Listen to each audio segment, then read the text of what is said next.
Okay, people. So March 18th. It's not the 18th, is it? 14th. Yeah, you go. March 14th, 2018. This is what they're tearing down. Soon. The gas company was here just the other day and cut off the gas in the house, the gas line, because they're getting ready to just bulldoze down the whole thing. And the doors open. Look at that. What the hell? Right? So that's what's happening here, people. The walnut trees, there they are right there. Going to be cut down.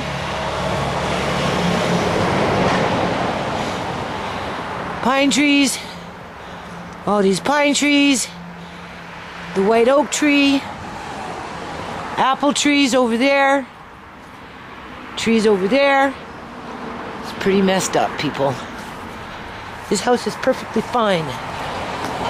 Right? And they're just chopping it down. Okay, so there you go. Senior living home ownership. Well, you know I've got my own opinion about this, people, and I'll talk about it in a bit. Okay, people, same day, March 14th, 2018. I just want to touch base on homegrown terrorism. I don't know how else to explain it, people, literally. For anyone that's been watching my videos since December of 2012 and on. Well, actually, long before that, people. I mean, the last video I just uploaded, you know, I was showing you a 24-page letter that I was writing half of the MLAs in the BC Liberal government, because it wasn't addressed just to the Attorney General and the Solicitor General. It was the Health Minister and that minister. One day I'll read that 24-page thing that I wrote and sent off to the Parliament buildings back in 2005. But, so, because the problems were then too, right? In terms of, you know, welfare reform. I got illegally cut off of welfare in 2003 in the blink of an eye, even though whatever legislation that they did it under didn't come into effect until 9 months after they cut me off of welfare. And technically they shouldn't even have cut me off of welfare because I had 5 dependent kids at the time, people. So, you know, like, it's been going on for a long fucking time, right? Lived in the shanty shack, you know. I ended up looking after that little girl for 3.5 years for MCFD without any pay. And I looked after the mom, you know, right? I used to do her hair for her. I used to clean her house for her, right? Because she needed help. Oh, my God. You know? Went off and did community programs with children in one of the poorest complexes of all of Surrey, you know, right? Just lots of stuff, people. Anyway, what's going on now is my younger daughter, and I'm like, it just really makes me wonder about my neighbors and whatnot. Because my younger daughter, you know, she's 20 now, right? She just turned 20. Anyway, she got pregnant with her boyfriend, right? And I'm not one to encourage abortions. I'm just not. I had my kids. I don't think it's emotionally good for women to have abortions. I don't think it's good for society. I think, you know, I just don't agree with it. So, you know, I'm like, okay, well, you have to make some life choices now because your life is going to change. So for the last few months, I have been talking to her quite regularly about these choices that she has to make in terms of The father wants to be involved with the baby. He even wants to go as far as try and buy some property and, you know, make a home for his family. He wants to be there. But she's just turned 20. You know, she was working prior to this happening. And then the work kind of fell off to the wayside there, right? So, you know, I recommended that she go on welfare for some time, right? Until she figures out what she's going to do. And I've been giving her the pros and the cons in terms of, well, if you have more than one kid and you're already on welfare, chances are if you have another one, and she hasn't even given birth to the first one yet, but this is how I talk to her, right? You're just going to dig yourself deeper into a hole in terms of you're going to be required to be more of a mom. You're going to... it's blurry, but I can see it when it gets funny, right? I said to her, once you start getting into multiples of children, you're going to find that you're going to be more required to stay at home and be a mom. Children need that base parent, right? I know that politics say, oh, well, you know, mom's got to go to work, dad's got to go to work, and, you know, it's pioneer days, and you just got to brave it as if you were living out in the farms in a one-room shack and using a, what do you call that, freaking outhouse, right? Find your way kind of thing. And I've basically told her, like, you know, one option after the baby is born, because she's scared to jump into a full-time relationship, right? In terms of moving in with her boyfriend and establishing a family, because I'm giving her choices. I'm saying, well, if you're on welfare, this is what you can expect, right? You can expect basically poverty for the rest of your life, right? If you have more children, you get deeper into poverty because you know, you become, you know, unless of course you want to put your children in daycare and have your children raised in daycare for umpteen years, right? And do it that way. And then it becomes, you know, the kids expect, you know, the iPads and, you know, the Jordan shoes and, you know, they expect this and they expect that and, you know, they want to go here and they turn 16 and they want a Jaguar and, you know, we've got a lot of rich parents out here with bratty rich kids. And that's the bottom line. They're bratty rich kids. Okay, but if you're on a fixed income, whether it's like, you know, the working poor, or if you're on welfare, then, you know,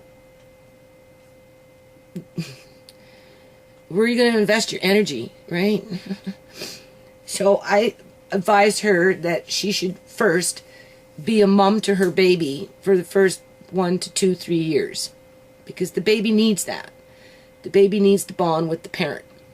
Now, how she does that remains to be seen, because she said, well, I'm going to have the baby and I'm going back to work in 3 months or whatever it was. And I'm like, well, whoa, wait a minute. Where's time for your baby? In other words, she was going to go do some, you know, something, right? I said, where are you leaving time for your baby? You know, you need to stop and think about that. Just like you need to stop and think about where you're going to live. Are you going to continue to live at home and date your boyfriend? Or are you going to make that giant leap? I'm getting to the point here, people. Or are you going to make that giant leap and move in with him and establish a home, and then, you know, I'm going to rent out your room to whoever, and we've like already started discussing options as to who we think might be suitable for that room, because, you know, I don't want any problems, right? When the time comes, when she moves out. She's leaning more towards moving out after the baby is born, because she wants me and her sister to be around for at least the first month or so, or 2, or whatever it is, right? So I said, well, that's fine. You know, I'm not holding you back. I'm not holding you back from anything. You just give me enough time so that I can find, hopefully, the right person for the room, right? If you choose... Oh, lordy, lordy, lordy.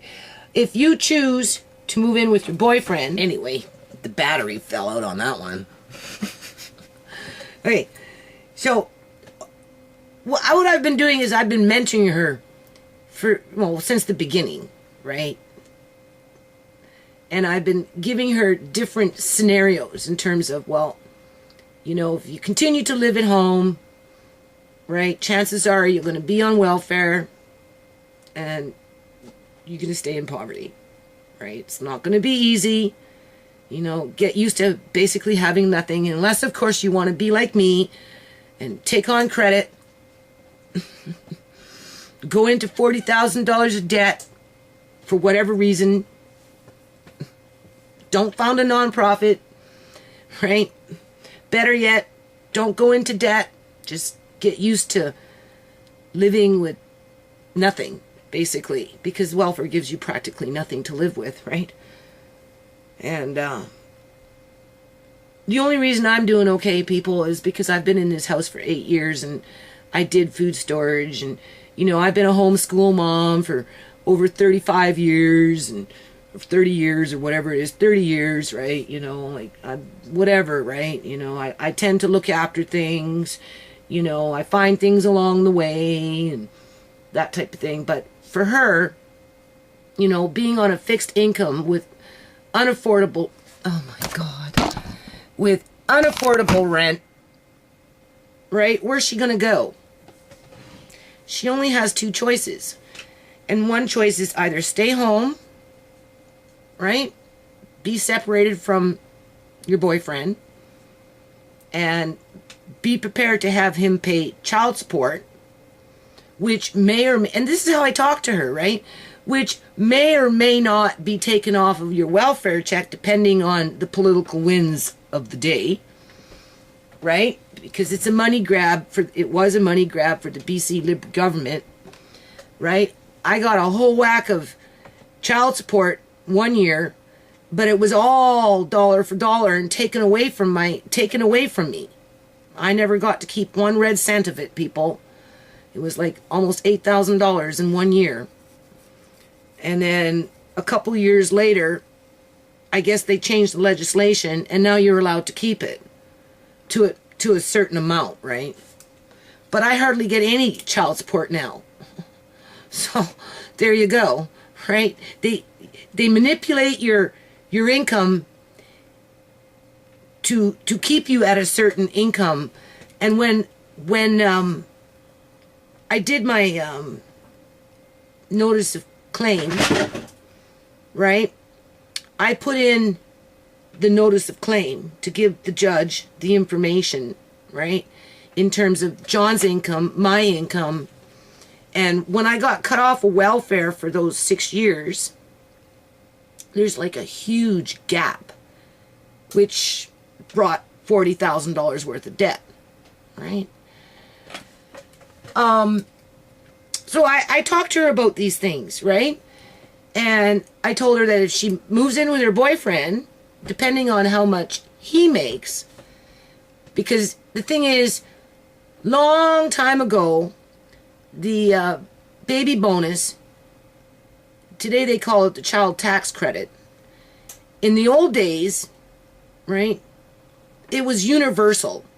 Everybody, any parent, regardless of the amount of income that they had in the house, were entitled to that benefit. And then over the years, the government changed it, and they brought in I don't know what it's called, but a sliding effect towards, you know, if you're above a certain income, you know, they're going to start, you won't get any child tax credit. If you're below that income, they break it up into sections, right, where, you know, if you're at $30,000 a year, you might only get half of your child tax benefit. If you're at $40,000 a year, you're only going to get a third of it, right? You got to be like 16,000. I don't know what the cutoff is. I'm just taking it from the top of my head. Probably 16,000. If your income is below $16,000 a year, then you get to keep all your child tax credit, right? Hold on a minute. Oh, okay. Anyway, I'm just watching Amari. He has a cold. So, I forgot what I was saying. Hold on a minute. What can we do here? Bring up baby a little bit. Here, Murray. Something to look back on when you're older. Right? So, anyway, I think I was saying that, I'm mentoring her in terms of, like, you have to make some decisions, because when you combine two incomes together, it chips away at the family allowance, right, in terms of that child tax credit. So I'm preparing her mentally to not have that, assuming that she decides to go into a common law relationship, right? Because then your taxes change, right? And versus, staying at home or moving on her own and being a single parent and, tried to avoid getting pregnant again. Because I tell my girls, like, I feel sorry for you girls, because you're just coming into the game. Once you have that first one, boy, oh boy, it's easy. If you're prone to getting pregnant, you're prone to getting pregnant, right? And whereas Uncle John's wife couldn't get pregnant, right? Some women just can't get pregnant, and some women can. And once you have that first baby, if you get baby number 2 and then baby number 3, you just, I'm not saying you're digging yourself in the ground, because you're not. You just, you're going to be stuck at home, more than likely, right? Unless, of course,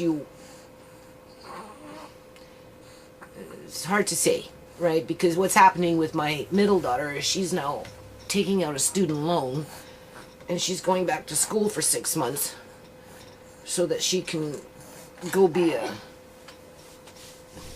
nurse's aide or whatever, because she's still got that in her head for the elderly. And we'll probably make $22 an hour or more, but she has to go in $15,000 into debt for it, right? And guess who's going to be doing childcare? Me. Because I don't want him being raised by strangers. So don't ask me how I'm going to fit that into my schedule, but I think he's more important, right? I'm just going to have to find a way. So my younger daughter was going to help me out a little bit, right? When that time comes, because my he's heavy. Because my middle daughter is starting school at the end of April, which is just around the corner. She's just making all the necessary arrangements right now. And being that I'm on welfare, and periodically I get $200 on child support, periodically. If I make more than $500 a month based on what I'm on, then it comes off my welfare check. So I don't know how much I'd make looking after him, but I suspect that something will be taken off my welfare check, because it goes back to that. And this is what I tell my daughter, my youngest daughter. Once you're on welfare, they keep you pretty much at a fixed income. They find ways I was off of welfare for 6 years. I had no income outside of the costumes that I was making in those days, which wasn't a lot, because I was doing more writing, people. I was writing MLAs, I was writing proposals, I was doing a lot of that kind of stuff, right? Started doing park events, I wrote like for, oh God, right up until 2008, 2009, I was still writing things. I wrote a 50-50, a 1 year 50-50, that took several months to do. But besides all that point, I don't even know what I'm saying. So yeah, like off of welfare for 6 years, but yet I'm doing daycare for the ministry without pay. Like, how does that work? But it was either that or lose my house. Because if I didn't do the daycare, they were going to take the child. And if they took the child, the mother was going to be forced out of her house, and that was it. The husband was going to do what the husband wanted because the wife was an abused wife and neglected. And I didn't want to see mother and daughter torn apart, right? And I didn't want to move again. I just moved in, and that was 2 times in 3 months from 2003, January of 2003. So I ended up doing that for 3.5 years with no income. Except for my family allowance, my credit card, and a few costumes. Right? So my income was fixed. So that stuff that I sent the judge, you can see a big gap in there. Right? But it served its purpose from a political point of view because it put me 40 grand in debt. Right? And it saved the government their $13,000 a year or whatever it is that they give single mothers with 5 kids. Who is that? It's just me. I was just closing the door. Okay, well, are you done? Yeah, I'm gonna go get dressed. Well, no, here, because I'm doing a video. How long are you going to be? Just like 10 minutes. Video is on. Yeah, I'm just gonna be like 10 minutes, please, Mom. Yeah. Just be quiet. I'll be Okay, yeah, he's okay. And so anyway, I'm telling this to my daughters. I talk to them. Just like I talk to those people over there, and I mentor them, and I say, well, maybe this, or you should think about that, like, or blah blah blah. I do it with my own kids, right?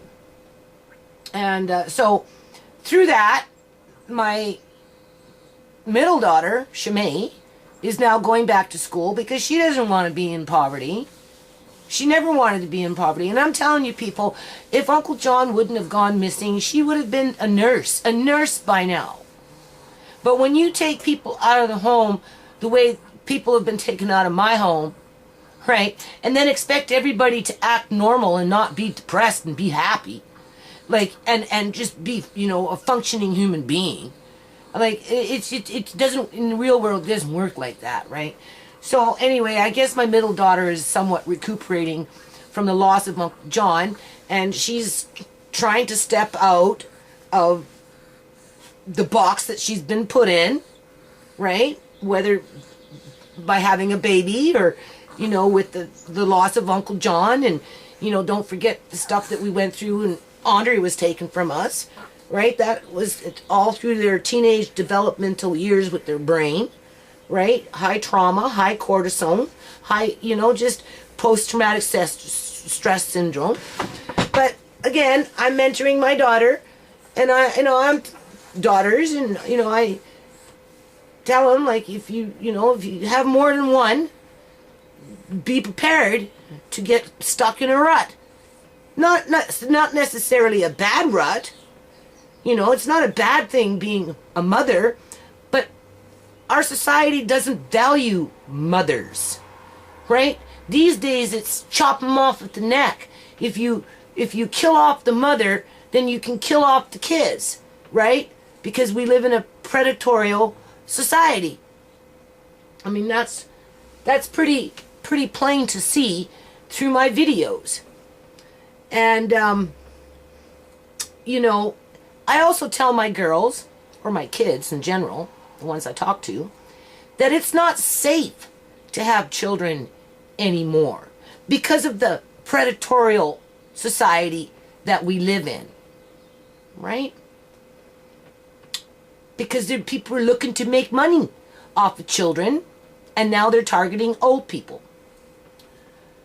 So therefore, the more kids you have, the more at risk you're going to be. Unless, of course, you come from an ethnic group like, say, the Punjabis, right, that come from India, where there's like 300,000 of them, and if they were targeted the way natives are being targeted, white people are being targeted, and black people are being targeted through these different various government agencies in terms of, MCFD, with children being removed from the home, or old people being targeted in the healthcare system for their houses, right?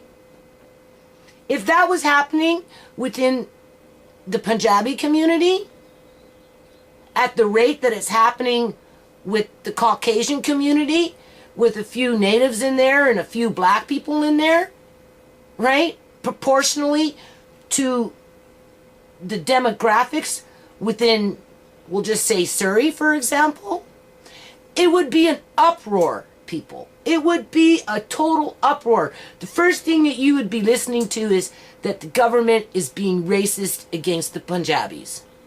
So therefore, it's almost like, you don't hear a lot of what goes on within the poor white trash, or the poor blacks from wherever, or the indigenous native people who are just as poor. Right? That's not to say that the Punjabis don't have problems, because they do. It's just the government don't want to rock no boats when it comes to racism. They can't fight against 500,000 Punjabis versus 10,000 white people or 10,000 natives. Right? You know what I mean? So this is why I tell my kids that the more kids that they have, they're not safe, because you're targeted by default, right? You're poor, you're a minority that doesn't have a strong base in terms of, we don't have 500,000 Africans running around out here, whether they're from Jamaica, wherever they come from, it doesn't matter. You'll be lucky to find 5,000. You know what I mean?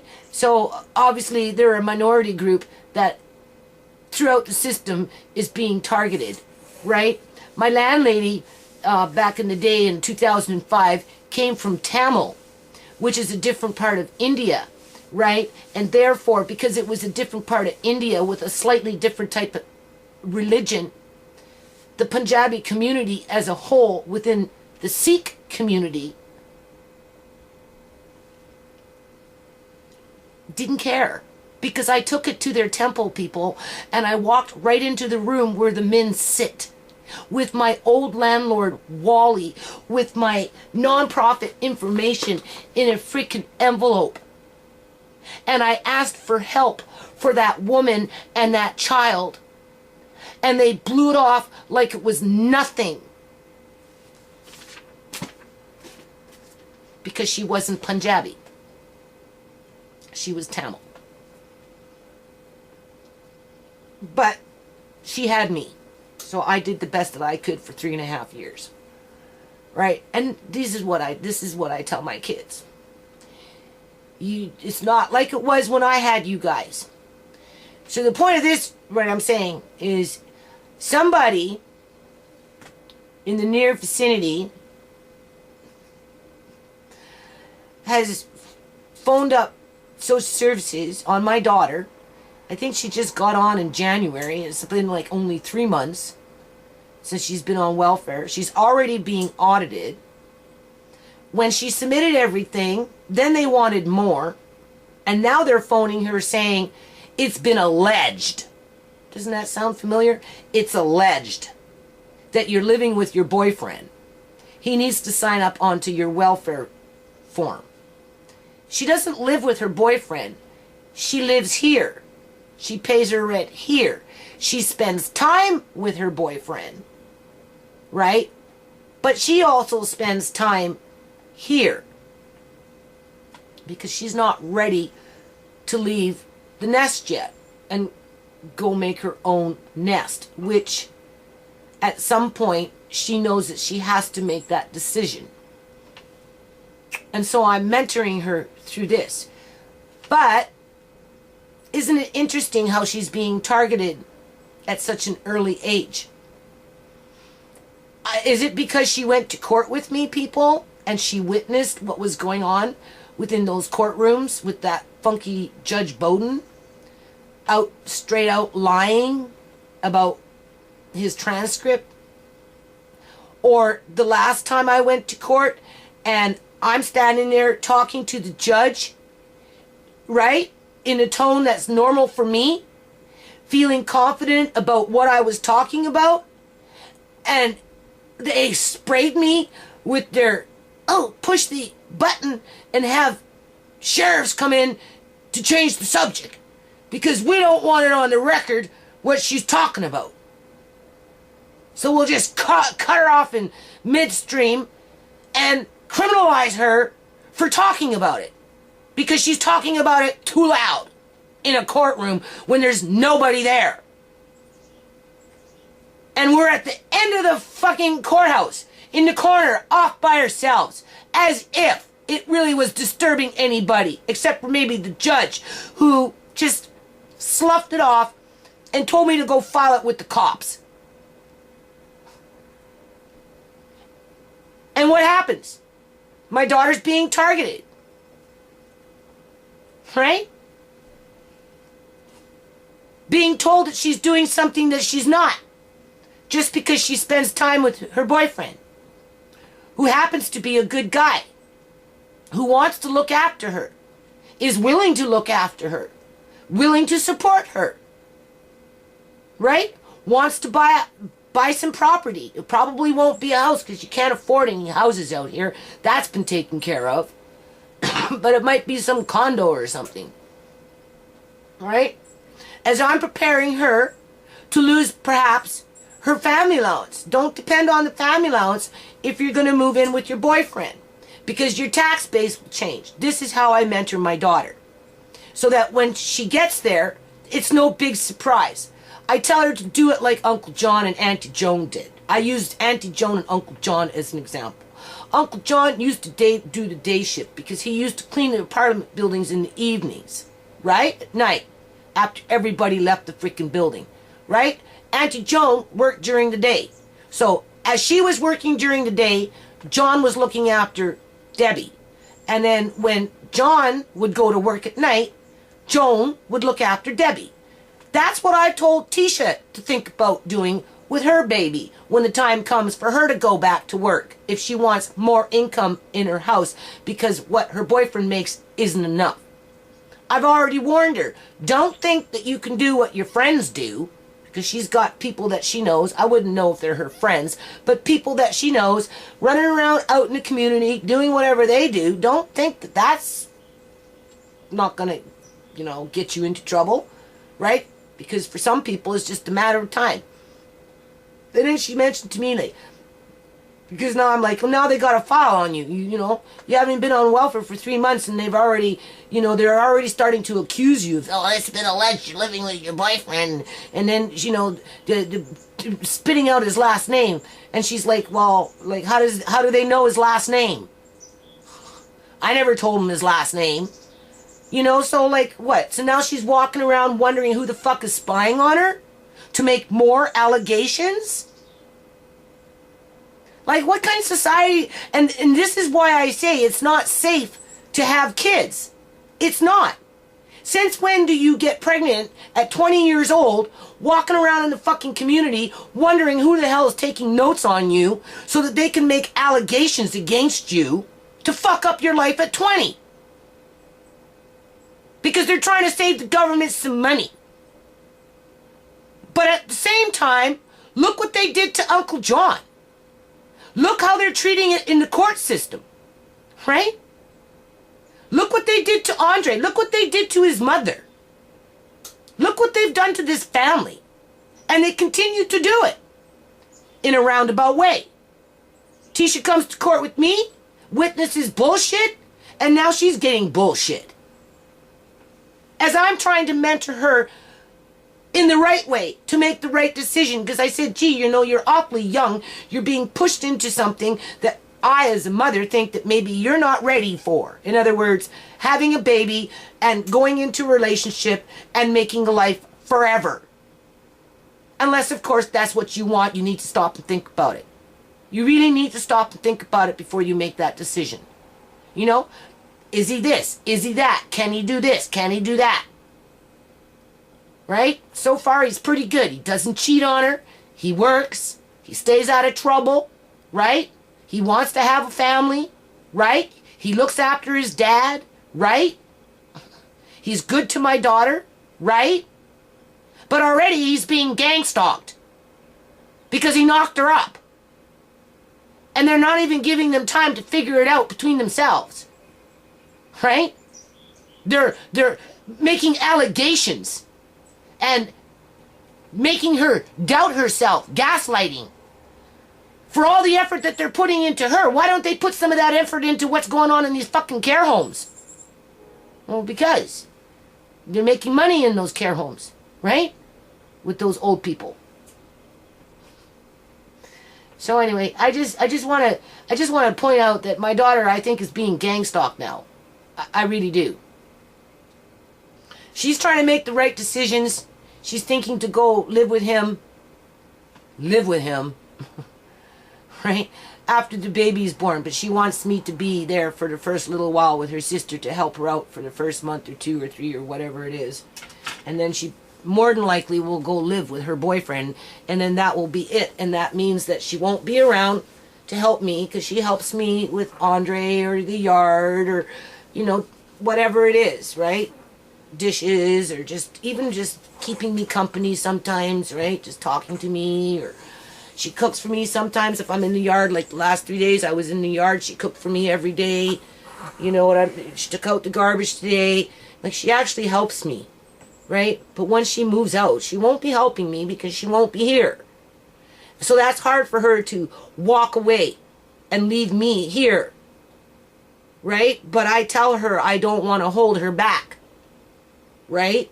If that's where she thinks that she should be, then she has my blessings. Just make sure it's the right decision for her and her baby, right? Because she has to think about a baby now. But anyway, she can't even go out her door with somebody in this fucking neighborhood spying on her, running her boyfriend's plates just to find out who his name is, so they can make allegations at the welfare office. But yet you don't see them fucking following up on Uncle John now, do you? Right? I mean, like, how pathetic is that? Right? That's because Uncle John had hundreds of thousands of dollars taken away from him, people, at the expense of losing his immediate family. Something that he helped to raise and nurture, and he was there for and loved them, and we loved him. Right? Anyway, it's just, don't have kids, people. Your kids aren't safe. They're not safe. They're being targeted at a very, they're being targeted in the womb. Because when she was talking on the phone to find out what the hell was going on, and, you know, she tried to explain to the person that she was talking to that, you know, she lives at home and she's not ready to move out yet, because she knows that once she leaves, you know, there's going to be less time to help me or whatever it is, or just the fact that she's leaving home. You know, she's the youngest out of the 5, and, you know, it's a big leap for her, and, you know, she's having to make a life for herself, right? And, you know, this person on the phone was like, well, yeah, you know, you can always come back if it's unsafe. You know, if it's unsafe for you to be where you are at, you can always come back on welfare. And she says, no, it's not that. It's not that he's not abusive. You know, he doesn't, you know, they have a pretty good relationship. They're trying to maintain. They're trying to make adult decisions, right? They're trying not to be frivolous about it. You know, they're trying to think about future plans or whatever the hell is. They're trying to do the right thing, right? So she's saying, no, it's not that.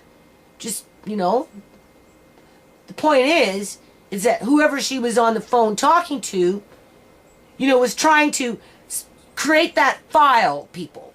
That's the way I heard it. Oh, well, if you're unsafe, you can always come back to welfare. So, but as soon as you say, I'm unsafe with my partner, who rings the doorbell? MCFD. Because it's not safe to have kids anymore. Because these kids belong to somebody else. You only get to rent them out for a little while until somebody decides that they want them. And because the government is never held accountable for the things that they do to innocent families, innocent children, innocent youth, innocent young adults, innocent old people like Uncle John, there's nothing stopping them. So I tell my kids, don't have too many kids, man. They're not safe. You got one, you know. If you get into 2, it's going to get harder. You know, you're going to be torn, right? Chances are you're going to get stuck in poverty. Do you really want that? You know? Right? So, anyway, my daughter is being targeted because she has a responsible boyfriend.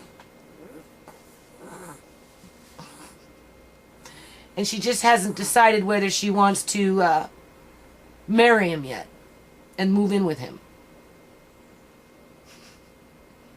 And because of that, she's being gang stalked and followed around in the fucking neighborhood. And this is what the government pays these people to do, whoever's doing this. Probably those people next door. Right? That's a different video. You can go back into my videos and you can hear all about that one.